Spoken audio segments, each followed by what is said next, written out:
جی میم السلام علیکم. وعلیکم السلام ورحمۃ اللہ وبرکاتہ. یہ کویشچنس آئے ہیں میرے پاس کہ حیض کے وقت کے بعد جتنے دن حیض ہے ختم ہو جانے کے بعد ہم نماز قضا نہیں کر سکتے بولے نا.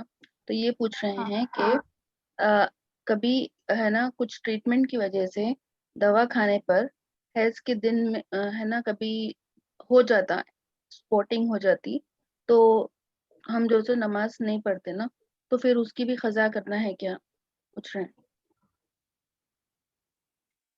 اچھا مطلب گرمی کی وجہ نارملی سے 3-4 days ہوتا نا تو اس کے بعد جی ہم نہا لیتے نا اس کے بعد پھر ہاں اگر کچھ میڈیسن کی وجہ سے کبھی ہم، ایکسٹرا ڈیز ہو گیا تو بھی پھر نماز قضا کرنا ہے کیا پوچھ رہے ہیں.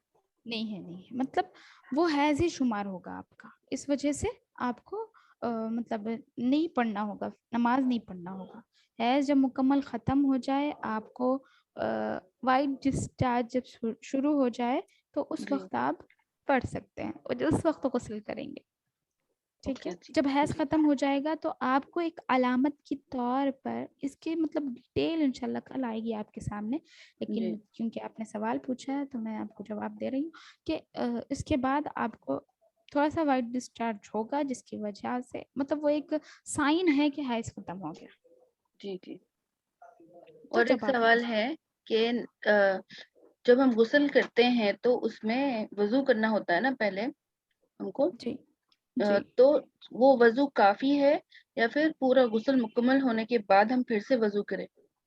دیکھیے وضو نبی صلی اللہ علیہ وسلم سے کیا ہے، روایت مروی ہے کہ نبی صلی اللہ علیہ وسلم جب غسل کرتے تو جو وضو سے غسل کرتے یعنی غسل سے پہلے جو وضو کرتے تو وہی وضو سے نماز بھی پڑھتے تھے، لیکن شرط کیا تھی، نبی صلی اللہ علیہ وسلم اس کے بعد شرمگاہ کو ہاتھ نہیں لگاتے تھے. یعنی جی شرمگاہ سب سے پہلے، یعنی ہم غسل میں کیا پڑھے ابھی شرط میں کہ سب سے پہلے وہ چیز دھوئیں جہاں پر گندگی ہے، یعنی جو پلید چیز ہے اس کو دھونا ہے. تو یہاں پر شرمگاہ گندی ہے، سب سے پہلے اسے دھوئے، اسے دھونے کے بعد وضو کیے. تو پھر اگر آپ نے اس شرمگاہ کو نہیں چھوا ہے تو آپ کا وضو ہے تو آپ اسی وضو سے نماز بھی پڑھ سکتا ہے. جی. جی لیکن نماز آپ کے نے پھر سے شرمگاہ کو چھوا ہے تو پھر وضو کرنا ہوگا. جی جی. یہ ایک اور سوال ہے دیکھیے کہ نماز کے دوران اگر ہوا خارج ہو جائے تو نماز فوراً ترک کر دینا ہے یا نماز مکمل کر کے پھر وضو کر کے نماز پڑھنا ہے. نہیں، نماز ترک کر دینا ہے، تبھی ہٹ جائیں گے اور پھر نماز پڑھیں گے دوسری مرتبہ جی. وضو اور ایک کر کے. دیکھیے یہ ایکچولی میرا سوال تھا کہ اسلام قبول کرنے سے پہلے غسل کروانا ہے یا اسلام قبول کرنے کے بعد کروانا ہے. پہلے غسل کروا کر اسلام قبول کروانا ہے. جی.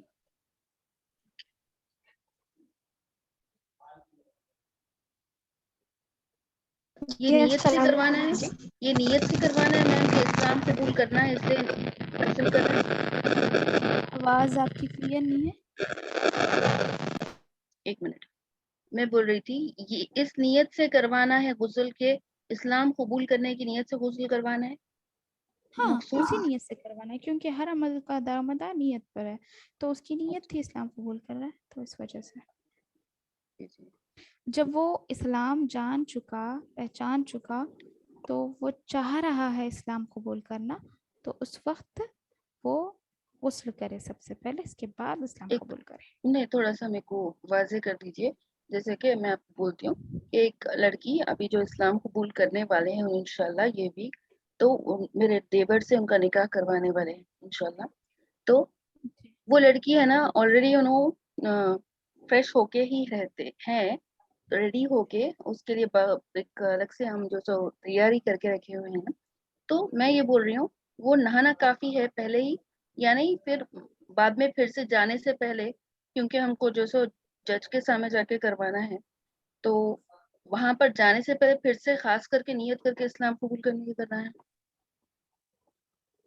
نہیں مطلب وہ سب سے پہلے سے ہی اسلام قبول کیے ہوئے ہیں انہوں نے. نہیں ان کو جی کلمہ وغیرہ آتا ہے لیکن انہوں اسلام ابھی قبول نہیں کیے، لیکن اچھا ابھی انشاءاللہ ہم یہ اپوائنٹمنٹ مل گیا ہم کو انشاءاللہ. یہاں جی کا رول ایسا ہوتا ہے کہ جا کے ہے نا وہ ایک پیپر بنتا ہے، پھر جا کے جج کے سامنے وہ ان سے پوچھتے ہیں آپ کی کوئی زبردستی ہے یا کیسا کر کے، پھر ان کو جج کے سامنے اسلام قبول کروایا جاتا.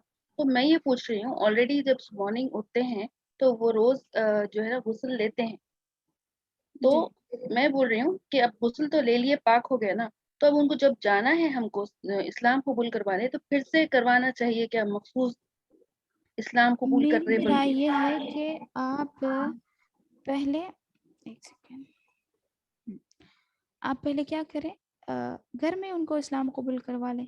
جیسے جج کے سامنے تو وہ رسمن رواجن کر رہے ہیں نا، تو گھر میں اسلام پہلے قبول کروا لیں، پھر اس کے بعد جج کے سامنے جا کر وہ کیسے بھی کریں تو وہ اسلام میں ہی ہے نا.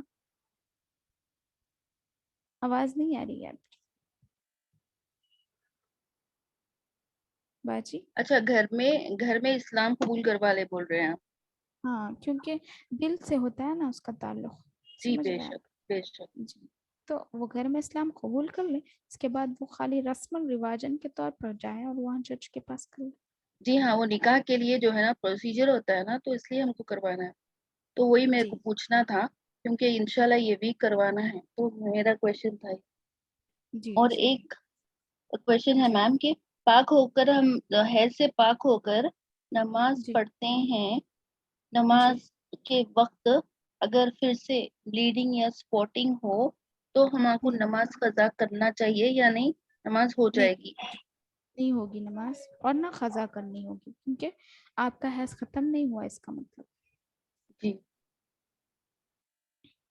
حیض کی قضا نہیں ہے، حیض کی حالت میں نمازوں کی قضا نہیں ہے لیکن روزوں کی قضا ہے. لیکن باجی اس کے میکزیمم ڈیز کتنے ہو سکتے ہیں؟ لائک 10th ڈے سے اسٹارٹ کر سکتے ہیں نا، جسے کسی کو پرابلم کی وجہ سے بہت ایکسٹینڈ ہو جاتا ہے.